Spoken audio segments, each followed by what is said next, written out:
آقای پزشک آمده بود نزد اون عالم عالی مقدار، یک سوال فقهی داشت. حضرت آقا بفرمایید که اگر که در جایی آبی در ظرفی باشه که اعزارات عرفی در اون باشه، مثلا فرض کنید حشره‌ای در اون افتاده، مثلا فرض بکنید که یک پرنده‌ای یا یک حیوان دیگه‌ای مایعی در اون این آب ریخته که احتمال این میره که این آب پاک نباشه، باید چیکار بکنیم؟ عالم قدری فکر کرده بود و گفته بود که از نظر ما به خاطر اینکه آب جزء طهور هست، از نظر من این آب مشکلی نداره برای اینکه بخوان باهاش وضو بگیرن. آقای دکتر عصبانی شده بود و با حالت پرخاش گفته بود اگر دین شما و نظر شما اینه، من اون دین رو قبول ندارم. عالم از جاش بلند شده بود و گفته بود که اگر من یک نظر اشتباهی دارم، یک نظر فقهی گفتم که تو فکر میکنی اشتباهه، اینو پای دین خدا نذار.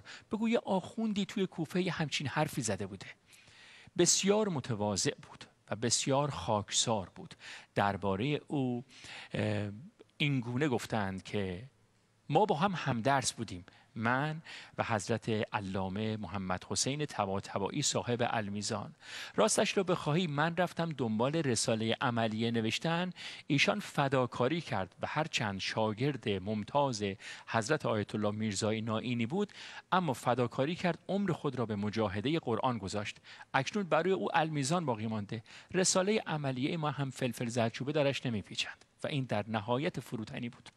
این قسمت بحرالنجف که مجری برنامه این توفیق رو پیدا میکنه که نامی و یادی از علمایی که ببره که سر سپردند در محضر امیرالمومنین، چه در مرقد مطهر، چه در حرم مطهر و چه در وادی السلام، آرامستان بزرگ جهان. این توفیق رو به ما میده که از بزرگانی یاد بکنیم که نامشون، یادشون همواره برای دین ما، برای مرجعیت ما درخشنده است. امشب از یک عالم عالی مقدار میخوایم صحبت بکنیم، فقیه اصولی، متکلم، محقق، مفسر، مرجع عالی مقدار شیعه. گفت 1000 مرتبه شستم دهن به هل و گلاب، هنوز نام تو بردن کمال بی ادبی است. خیلی احتیاط میکنم وقتی نام این علما رو میبرم، با من به ایوان شرقی بیاین، به ورودی شرقی حرم مطهر امیرالمومنین علی علیه السلام بیاید و به زیارت مزار حضرت آیت الله العظمی سید ابوالقاسم خویی، متولد 28 آبان ماه 1278 و درگذشته به تاریخ 17 مرداد ماه 1371 به روایت قدم‌های خورشید. دوستان دارن محبت میکنن تصاویری رو که خیلی جدید گرفته شده تو همین یکی دو روز از مزار آیت الله خویی دارن به شما نشان میدن. بهجت عارفان، حضرت آیت الله بهجت فومنی گفته بودند که من خودم این مطلب رو شنیدم از آیت الله خویی که گفته بودند که من این درس گفتن رو از بچگی در حالی که شاید 6-7 سال بیشتر نداشتم یاد گرفتم. اون زمان من الفبا درس میدادم. آقای بهجت از آقای خویی سوال کرده بودند که مگه توی بستگان و نزدیکان شما آدمی بوده که سواد نداشته؟ ایشون گفت خیر، ما تو خونمون پرنده داشتیم، مرغ و خروس داشتیم، من الفبا رو یاد میگرفتم، به پرنده ها درس میدادم. این یعنی شاگرد ممتاز محضر حضرات آیت الله عظام، بزرگانی مثل ضیاء عراقی، میرزای نائینی، محمد حسین خروی اصفهانی. ایشون فقه رو نزد شیخ الشریع اصفهانی یاد گرفته بودند، بلاغت و بیان رو نزد محمد جواد بلاغی نجفی یاد گرفته بودند.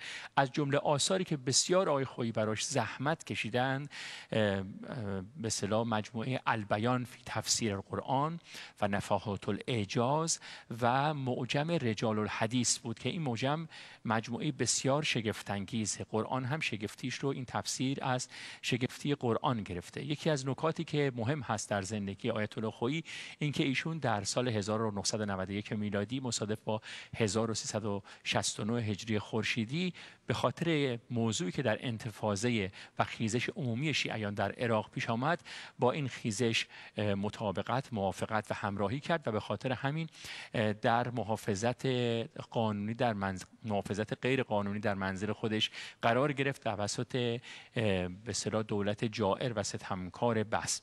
و حالا هم تصاویری که موجود هست از تشییع پیکر مطهر آیت الله العظمی خویی نشون میده که چقدر در حفاظ امنیتی حتی پیکر ایشون تشییع شد.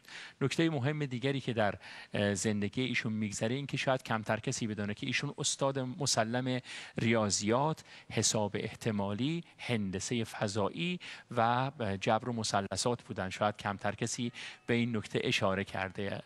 زنگ حرم حضرت امیر به صدا در آمد و اینکه من دامن سخن رو برچینم. زیارتتون قبول بشه. هر جا که هستید برای شادی روح استاد بزرگ و سید فقها که این نام برای ایشون سید طائفه به ایشون میگفتن و رئیس الفقها میگفتن و زعیم حوزه های علمیه میگفتند، روحشون شاد باشه و خداوند آقای خویی رو با ریحان و رضوان خودش محشور بداره. در قلباب میکنید خانه خدا رو به دعای سحر، ما رو هم دعا بفرمایید.